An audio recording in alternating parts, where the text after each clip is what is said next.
te brinda. Bienvenidos una vez más a En Sintonía con Nati. ¿Cómo andan todos? ¿Cómo están? Acá estoy con Luz María Marini, repeto, ¿no? Repeto. Terapista ocupacional. Vamos a hablar de violencia en la niñez, cómo detectarlo en el ámbito profesional, bueno, que no, y un par de cositas más. ¿Cómo andas, Luz? Saluda al público. Bien. ¿Todo bien? Expliquémosle primero a la gente qué es una terapista ocupacional o qué hace una terapista ocupacional. Bueno, Para que entremos en el, ¿no? Ahí Claro. está. Vamos a. Ahí está.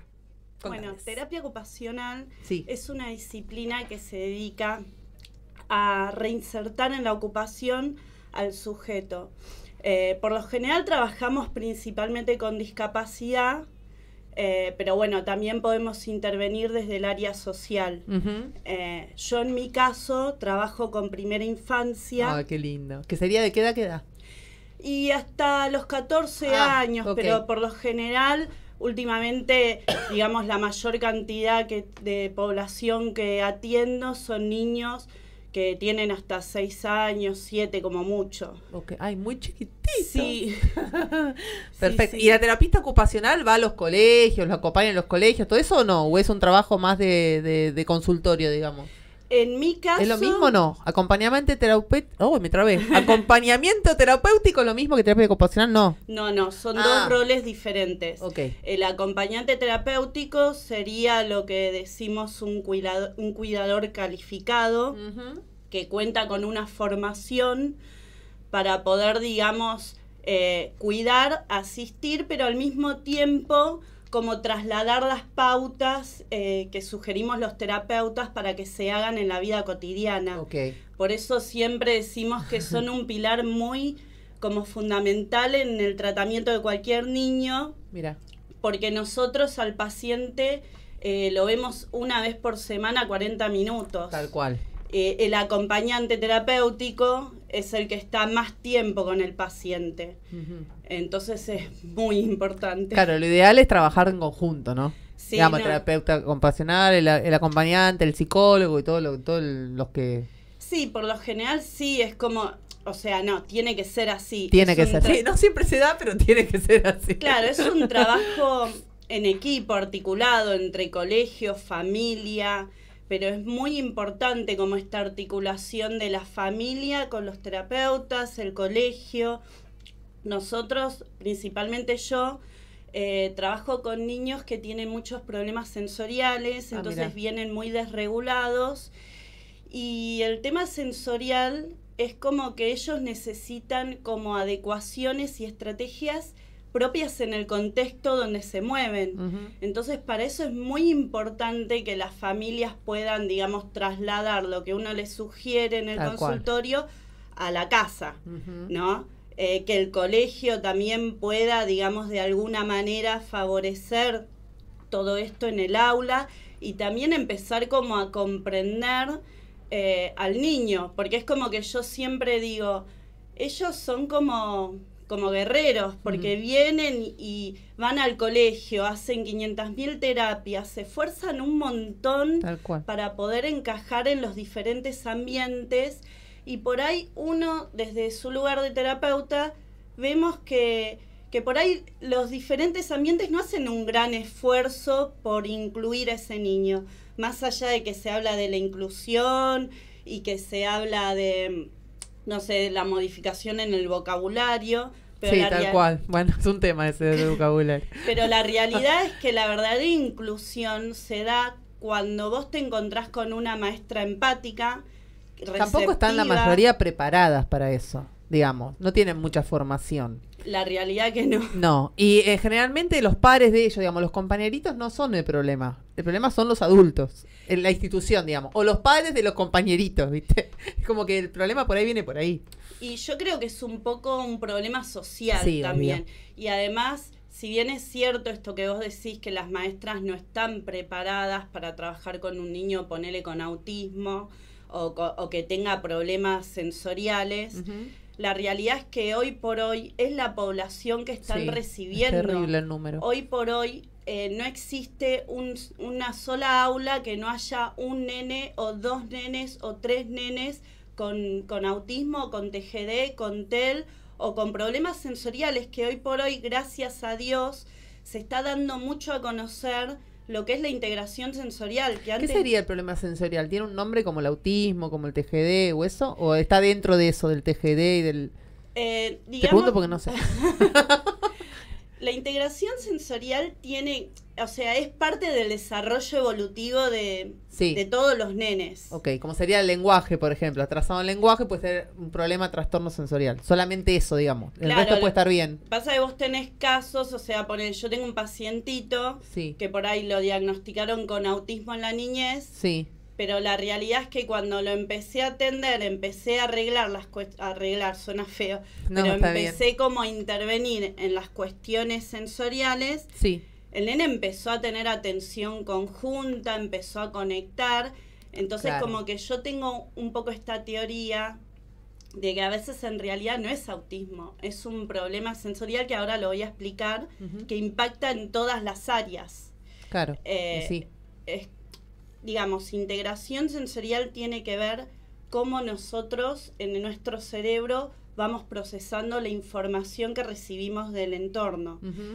Nosotros recibimos estímulos visuales, estímulos auditivos, todo el tiempo estamos recibiendo estímulos. Entraría todo, no solamente. Yo tomé sensorial como viste al tacto, o al ruido muy exagerado. Todo, también lo vestibular, lo propioceptivo, que son dos sistemas que no son, digamos que por el común de la gente no son como muy conocidos, pero que también forman parte y son muy importantes con el tema de la conciencia corporal, el registro mío del cuerpo en movimiento en relación al espacio, cómo interactúo con los objetos. Entonces son muy importantes que estén presentes y desarrollados. Perfecto. Y cuando tenemos un niño que tiene un procesamiento sensorial en donde no puede organizar del todo bien la información, no la puede como procesar de una manera óptima, es como que la respuesta no va a ser muy positiva, y entonces ahí aparecen como las conductas que nosotros llamamos disruptivas, o por ahí las crisis, porque el nene está recibiendo sensaciones, si hablamos de un hipersensible, sensaciones como muy intensas. Claro, sí. Pero te entendí perfecto. Bueno, entonces, teniendo en cuenta todo esto, es por eso el tema de los ambientes, la escuela, el aula. Sí. ¿Y por qué elegiste hacer esto, Luz? Terapia ocupacional. Sí. ¿Cómo llegaste a ser terapista ocupacional? Bueno, yo creo que la vocación siempre la tuve marcada desde muy chica. Yo cuando tenía 15 años tenía una amiga que era no vidente. Mira. Y me acuerdo que del grupo siempre la que estaba acompañando era yo, como que yo siempre era la que la incluía, la que por ahí le ofrecía de por ahí hacer alguna salida recreativa. Mira. Y entonces la iba a buscar hasta la casa. Y ahí es como que fue como el inicio, como que a través de ella empecé como a replantearme después del colegio qué seguir. Así que creo que a ella desde es como... chiquitita. Sí, pero gracias a esta amiga fue como el disparador, ¿no? Como esa iluminación. Sí, tal cual, está bien. Los profesionales, decimos muchas veces que los profesionales detectan situaciones de violencia. Yo le estaba diciendo recién a la gente que muchas veces lo detecta el profesional o el maestro antes que la familia. A veces porque no se dan cuenta, a veces porque no lo quieren ver, ¿no? Porque a veces generalmente se convive con la persona que genera violencia. Sea el padrastro, sea el padre, el hijo, ¿no? A veces generalmente está en la familia. Sí. Suele pasar, la mayoría de las veces. ¿Qué haces? Porque yo hoy cuando venía para acá digo, le voy a preguntar a Luz, ¿qué haces en tu caso si vos estás y te das cuenta que un nene, por ejemplo, de 6 años sufre violencia en la casa? ¿Sí? ¿Cómo abarcas esa situación? ¿Qué se hace? Bueno, porque no puedes mirar para otro lado, digamos. No, para nada. Igual lo que quiero dejar bien en claro, que hay una ley, la 26061, que tiene que ver con la protección integral de los derechos de los niños, en donde establece el deber comunicar, pero como que es una obligación ciudadana. O sea, cualquier persona que toma en contacto con una situación así, sea un vecino, sea un portero, sea quien sea la persona que toma en contacto de esto tiene que ir a informar. Es como que es una obligación. Una obligación civil, digamos. Totalmente. El tema es que, bueno, es complicado por esto que vos decís, porque en realidad me parece que es como un cuarto oscuro que nadie quiere entrar. Tal cual. Porque angustia mucho. Uh-huh. Pero bueno, digamos, las estadísticas últimamente nos están diciendo, no solo las estadísticas, sino yo en mi profesión y con mis compañeros de trabajo lo vemos. Es como que cada vez hay más casos. Sí, me llamó eso mucho la atención cuando vos me escribiste y me dijiste, quiero hablar de esto porque pasa. Yo dije, wow, sí, tan común es que pase, digamos. Es tremendo. A eso voy, es asusta, porque y generalmente por ahí esos nenes que justamente tienen problemas, que entre comillas, ¿no? Son diferentes en realidad, pero tienen problemas, que no se le da por ahí tanta bolilla. Porque por ahí vos decís, bueno, grita, o hace esto, o escribió un dibujo todo negro. Bueno, es por cómo está, es como que lo pasan por ahí por alto. Y por ahí no, justamente, es a lo que más tenés que observar, porque a los demás por ahí te los pueden expresar, por ahí no, pero si te lo pueden expresar, te lo pueden expresar un poco mejor, al no tener estas dificultades. Claro, sí, porque encima la población con la que yo trabajo se suma algo más que es el tema de la discapacidad. Claro, por eso. Es como doble vulneración. Lo importante es como que si se da esta situación, escuchar al niño y escucharlo simplemente, no estar como preguntándolo o atosigando con preguntas, sino como respetar esto, ¿no? De que el niño hable, cuente, y sí es importante uno registrar textualmente lo que dice. Y si tenés que poner comillas, ponés comillas. Y bueno, siempre desde un lugar objetivo y neutral, o sea, desde el lugar profesional, ¿no? Terapeuta o docente, uno puede hacer un informe. Ajá. Y en el informe, o sea, nunca se tiene que, digamos, acusar ni nada, porque las señales de alerta en realidad no es que están probando algo, sino como que te están alertando de que hay que investigar. Tal cual. Pero ¿no? Digamos, con ese informe que vos decís, ¿qué se hace? Porque suponele que el problema esté en la casa. Si vos no vas a informar a los padres, justo a los padres que son los causales del problema, es como un callejón, como decís vos, como un callejón sin salida. Y uno como terapeuta, o sea, hablando desde los terapeutas, no desde los profesionales de salud, pero también en educación, tiene que ir y hacer un informe y elevarlo a niñez. Ah, directamente.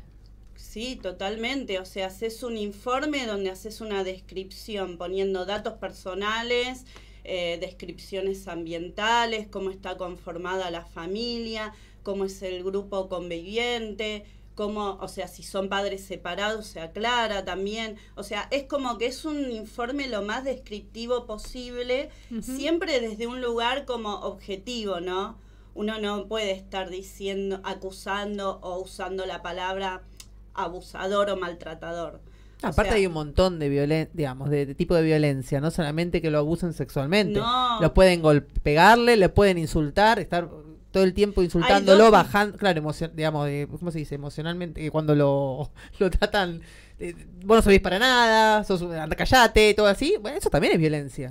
Es que hay dos tipos de maltrato. Está el psicológica, no me salía. Claro, está el maltrato activo y está el maltrato pasivo. Claro. Y el maltrato pasivo justamente tiene que ver con esto que vos comentás, que son agresiones psicológicas, humillaciones, que últimamente, ponele UNICEF, hace, viste, cada tanto estadísticas, y salen muchas prácticas de crianza violentas, en donde los padres como que los castigan o con golpes o con humillaciones o con amenazas. Es tremendo. Pensábamos que estábamos más adelantados a todo eso. No, es que tristemente todo eso se va normalizando, se va naturalizando, y después, bueno, te encontrás con una situación extrema como qué pasó con Lucio Dupuy. Por eso salió el proyecto de ley en donde obliga la capacitación de todas las personas que trabajan con niños. O sea, seas docente, o sea, si vos trabajás con niños, no podés no estar ajeno de esto. O sea, y todavía contamos con profesionales que miran para un costado. O sea, yo hace unos meses me encontré con una situación en donde yo siendo suplente fui la única que elevó una carta a niñez. Y los terapeutas me respondieron que ellos no contaban con la formación. Y digo, vos no podés trabajar con niñez, no podés trabajar en discapacidad y con niñez y no tener las herramientas, no tener un protocolo. No, a eso voy yo, claro. Digamos, vos vos haces tu trabajo, le vas a niñez. Y si eso queda ahí, es lo mismo que nada. Es decir, el chico sigue la misma. O no podés responderme y minimizar la situación y no problematizarla y decir, vamos a ir viendo. O sea, no, esto se informa inmediatamente. Tal cual. O sea, si vos, ves situaciones que son muy evidentes, tenés que ir y avisar, comunicar, y no podés esperar porque hay un niño que está en riesgo. Y por lo general, esto mismo que vos decís, cuando hablamos de niños, es como que el agresor está dentro del círculo. Generalmente, igual en todos los casos, generalmente son dentro del círculo. Pero en los chicos se da más. Es decir, generalmente es un tío, un papá, una mamá, la pareja de... Es decir, si la mamá por ahí se volvió a juntar o esas cosas, es muy común. Sí. Y yo siempre digo que la violencia, una de las más salidas es hablar. Bueno, cuando uno es chiquitito por ahí no, pero la gente grande, yo siempre digo, si sufres violencia, háblalo, aunque sea con el vecino, aunque no te conozca, porque ya ese lo sabe. Y pues si uno sufre violencia de género, por ejemplo, y ya se lo contó que sea el vecino o o alguien, ya por lo menos lo sabe, ¿me entendés? Ya es algo. Porque lo peor que hay es quedarse callada, digamos. Sí. Por eso cuando habla un nene, que encima le debe costar, no sé, porque debe ser terrorífico para una criatura, si lo puede expresar encima, que quede ahí, es como que me da terror. Sí, totalmente, porque es como que si un niño o un adolescente se está animando a hablar. Tal cual. Y se está animando a confiar, está pidiendo ayuda. A eso vamos. No, terrible. Ya está Ferchu. ¿Está en el aire? ¿Fer? ¿Sí? ¿Me escuchás? Sí, ¿cómo está, Fer? Mira, yo estaba hablando con Luz y ella dijo que vos sos la especialista para explicar el manejo. ¿Cómo era, Luz? Porque una de las señales de alerta tiene que ver con síntomas psicóticos y ella lo sabe explicar muy bien. En realidad ella sabe explicar bastante bien todas las señales de alerta. No sé, yo la quiero mucho y además es muy buena profesional. Perfecto. Entonces, explique, señora Fer, ¿cuáles serían las Estuvimos hoy en el lugar que estuvimos porque tuvimos que dar una capacitación y Luz estuvo conmigo. Ah, mira. ¿Cuáles serían las señales de alerta, Fer? Que uno tendría en realidad, con lo que vos estabas diciendo hace un rato, sí. El maltrato, en realidad, dentro del maltrato existe abuso, ¿sí? Hay muchos tipos de maltrato. Sí, claro, sí, obvio. Sí. Y entre las señales, hay señales que son muy específicas y otras que no son específicas, ¿no? Uh-huh. Entre las específicas, obviamente que te vengan a contar el relato, que un niño te relate algo que pasó en relación a maltrato o abuso. Sí. Y también puede ser que te lo relate un papá, por ejemplo. Un papá te venga a contar que el nene le dijo que un familiar, un tío, un abuelo, un vecino, un profesor, lo que sea, le hizo algo, ¿sí? Okay. Los específicos se notan más porque o cuentan algo o se ve algo que el niño hace. Y los inespecíficos son los más preocupantes que pueden pasar por alto, ¿sí? Claro, lo específico, digamos, por medio del habla, por medio de un dibujo. Claro, un dibujo, pero puede haber, por ejemplo, trastornos psicosomáticos, mucho dolor de panza, dolores de cabeza, trastornos en la alimentación, que por ahí no quieren comer o empiezan a comer mucho como nunca lo hacían, se empiezan a hacer pis, encopresis, caca encima, chicos que ya tenían control de esfínteres, ¿no? Sí, dejan de hacer algo que hacían habitualmente, lo dejan de hacer. Claro, y muchas veces se cree, ay, ese nene caprichoso, y no se le presta atención, y realmente este nene está mostrando algo que le está pasando, cuando dice, no quiero ir a la casa de fulanito, del tío, de un amigo, hay que darle bolilla, porque por algo lo hace, algo le pasa a ese nene que no quiere ir. Claro, tal cual. Sí. Sí, tal cual, sería como tomar conciencia y escuchar a los nenes, ¿no? No siempre, no siempre tomarlo desde un capricho o porque no tiene ganas, digamos. Por algo lo expresan generalmente las criaturas. tal cual. Y empezar a estar atentos, porque si uno empieza a hacer prevención, el familiar, el papá, una maestra, se va a dar cuenta que algo le pasa a ese nene, porque por ahí lo toman como un capricho y no nos sirve. Tal cual, yo le decía justo a Luz, bueno, habrás escuchado, que sobre todo en estos nenes, especialmente, ¿no?, que tienen discapacidades, y nada, que a veces los papás lo dan por alto, hay muchas cosas que por ahí dicen, no, como que no le dan tanta bolilla por ahí, y bueno, nada, y justamente son a los que más hay que escuchar por ahí, porque más, el triple les cuesta por ahí expresar algo que les pasa. Claro. Más cuando, por ejemplo, nosotros atendemos con Luz, en un lugar donde estamos, niños que no tienen lenguaje. Entonces es más difícil todavía. Claro, sí. A mí me ha pasado particularmente que sí, sin habla, y es bastante complicado. Claro. Sí. ¿Vos, Luz, querés decir algo? Hable cuando quiera usted. No, lo que quiero agregar, que justamente en estos niños se hace muy evidente en el juego y en lo gestual. Por ahí no tienen lenguaje verbal, pero sí vas a ver que ellos van a reproducir de manera activa en el juego con un muñeco, digamos, claro, acciones, digamos, comportamientos sexuales, ¿no? Como algo sexualizado que está muy evidente, que vos decís, este niño estuvo en una situación que no tenía que estar, ya sea como espectador o como protagonista, que es lo que más duele. Pero un niño no sabe, o sea, ningún niño, ni menos uno con discapacidad, saben lo que es el sexo oral.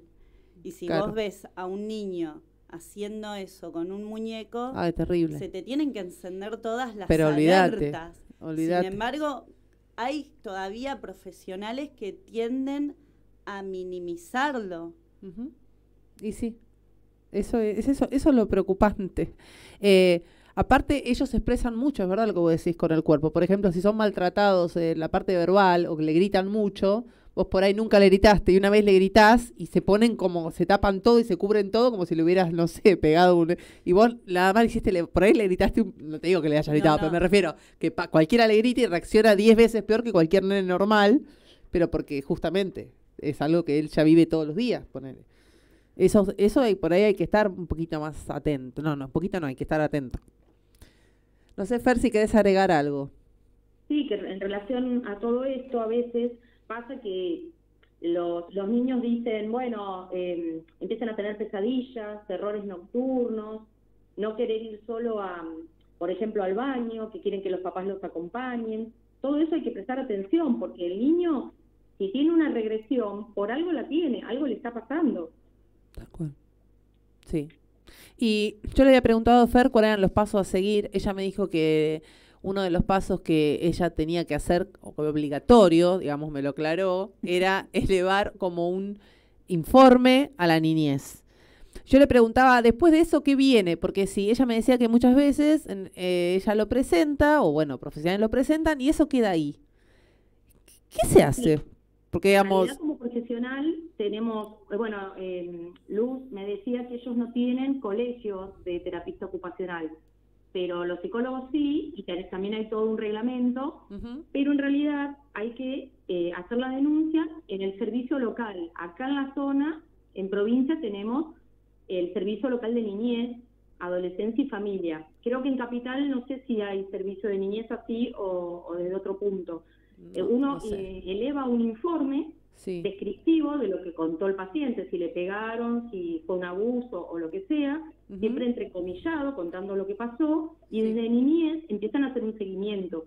A mí me pasó en un caso que en realidad era por violencia, que lo que hicieron fue, en primer lugar, separaron al niño de la familia, la llevaron con otros familiares, hasta poder hacer entrevistas y demás, y descubrir qué estaba pasando para que ese niño no siga en riesgo.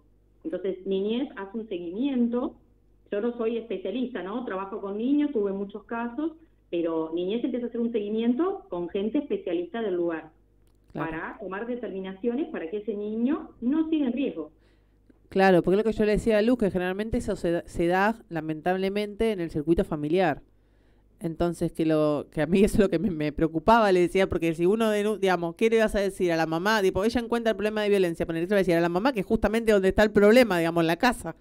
Entonces, claro, además, ¿qué haces? Casa, en general se da intrafamiliar, que es cuando el abuso sexual intrafamiliar es el que tiene mayores y más graves consecuencias, porque en general es una persona conocida que se supone que es alguien que te va a proteger. Tal cual. Y te estás haciendo algo malo. Entonces, las consecuencias psicológicas, intentos de suicidio, estrés postraumático, todo es porque se lo está haciendo una persona que supuestamente era quien le iba a proteger, alguien de su familia. Y en general los casos son más intrafamiliares que de gente desconocida. Sí, eso es lo que yo le decía a Luz hoy, que es lo que es terrorífico, porque justamente lo que vos decís, en el lugar que supuestamente tendría que sentirse cuidado, después todo lo que hay que trabajar con con esa criatura, digamos, para que pueda volver a confiar y a tener un círculo, ¿no? Es tremendo. Porque claro, el tema, una cosa, primero sacarla de esa situación, obviamente que no está buena, y después es volver a, ¿no? A formar a ese nene en todos sus sentidos, porque tiene que volver a confiar, tiene que volver un montón de cosas que se la destruyeron, pero a un nivel que, ¿cómo haces? Sí, exactamente. Bueno, no sé, Ferchu, queda poco tiempo, no sé si quieres decir algo más, cómo te pueden buscar en las redes, si quieren consultarte o lo que quieras. En realidad no soy muy de las redes, me está ayudando ahora Luz un poco. Muy bien, muy bien. Sí, Luz está muy activa. Tengo Facebook y realmente si me preguntan cosas de este tipo o psicología, trato de ayudar a todo el que puedo, al menos tratando de darle información para que puedan dirigirse hacia donde necesitan ir, ¿no? Con lo que les esté pasando. Está perfecto. Yo ya creo que igual con hablar el tema, yo creo que ya suma un montón, porque a veces, viste, muchas cosas se dice, bueno, de esto no se puede hablar, de esto no se habla, mejor de esto no hablemos. Y yo creo que lo mejor que, como hoy le decía a Luz, cuando hay un problema de violencia, yo ya tuve un programa de violencia de género en el programa, lo mejor que puede pasar es hablar. Digamos, porque cuando uno ya se lo cuenta a alguien, ya por lo menos alguien está enterado de lo que pasa. Entonces, si después pasa a mayores, o esperemos que no, pero ya alguien más sabe. Entonces, lo primero es hablar, no quedarse adentro ni ¿no? La gente grande, pero bueno, le decía a Luz que cuando es alguien chiquitito y que encima puede hablar, y si encima ese nene no se siente que le hayan respondido o escuchado, peor. Entonces, eso es lo que le decía a Luz, que a veces es como cuidar eso. Yo quiero, ¿no? que Fer cuente, que dé el ejemplo, ella tuvo un caso, sin dar nombre, Fer, pero contá este ejemplo que viene muy anillo al dedo, de que el niño entendió que ella lo estaba como ayudando, como defendiendo. Bueno, contalo vos, Fer, que lo contás muy bien. No, en realidad un niño que por un caso de violencia, que le pegaban, entonces cuando yo tuve que ir a hacer la denuncia, hago la denuncia en niñez, y cuando pasan un tiempo, el niño se va con gente de la familia y demás, y un tiempo después, en tratamiento, el nene me viene a decir que tengo que volver a ir a niñez. Y yo le pregunto por qué, y me dice, porque mi mamá me dijo que si me porto mal, me va a pegar. Y vos, cuando me pegan, me haces ir a niñez, así que tenemos que volver a ir a niñez. Él entendió perfectamente que yo lo estaba cuidando. Tal cual, tal cual. No, si ellos se entienden perfecto. Lo que pasa que, bueno, a veces... En más, me permito decir, estaría genial que esto se pueda trabajar también en los colegios, por que supuesto. Los niños sepan, igual hoy por hoy se está trabajando sí, se habla bastante más. Pero cada vez más se tiene que trabajar. Totalmente, sí. Y capacitar a los docentes, porque hay muchos docentes que ya se recibieron hace años, se recibieron en otra, ¿no? Contexto. En otro contexto, y está bueno que se interioricen y cómo manejar una situación así, ¿no? Yo creo que es perder el miedo. También. Perder el miedo, animarse. Y comprometerse. Y hacerlo, y sobre todo también empatizar con ese niño o adolescente que está pidiendo ayuda. No es tipo, lo hago desde un lugar que me estoy cubriendo legalmente y para que no me pase nada en mi matrícula o mi profesión. Sino lo estoy haciendo porque estoy ayudando a ese niño que confía en mí. Tal cual. Nada, claro, tal cual. Es eso. Es pensar un poco más en el otro, ¿no? Y aceptar las diferencias también, porque eso también hablamos hoy con Luz, de que hay muchas maestras que no están preparadas, ¿no?, para tratar la discapacidad dentro del aula. Pero bueno, es hora de también no ponerle, tiene una discapacidad. Es diferente. En realidad todos somos diferentes. Lo que hay que aprender es a manejarlos. A manejarlo en un buen sentido, ¿no? A poder manejar el grupo, me refiero. A poder incorporarlo. Porque generalmente los padres no tienen ese problema. Son los adultos. Pero bueno, de a poquito yo creo que vamos, ¿no? Avanzando de a poquitito. Bueno, vamos a saludar a Fer, que me tengo que despedir. Fer, un placer. Algún día te tendré acá, si usted quiere. Te felicito por tratar estos temas para prevenir. No, por favor, un placer. Y Luz también, un placer haberte tenido acá. Vino antes, la pobre, encima me la tuve que, la hice entrar antes, se la bancó, una genia. Te voy a contar, Luchi, el programa que viene vamos a hablar de la soledad y la autoestima. Y también de judo. Vamos a hablar de judo, pero del lado de la salud. Viste que es más, en los chicos discapacitados que tienen discapacidades se usa mucho, porque es una disciplina que les da, viste, como el saber esperar, el orden, se usa un montón las artes marciales. Y judo dicen que es una de las mejores, más completas que hay. Vamos a hablar de judo. Y les voy a tirar la frase del día como todos los programas. Ahí va. Tómate un momento para apreciar lo increíble que eres. Así, simple. Todos somos únicos, así que hay que empezar primero a quererse uno. Y si uno se quiere, así te van a querer. Así que, chicos, a mirarse más. Bueno, nada más. Un placer, Luchi, haberte tenido acá. Nos vemos el lunes que viene a las 17 horas como siempre. Y el miércoles también a las 19 con las chicas. Beso, chau, chau.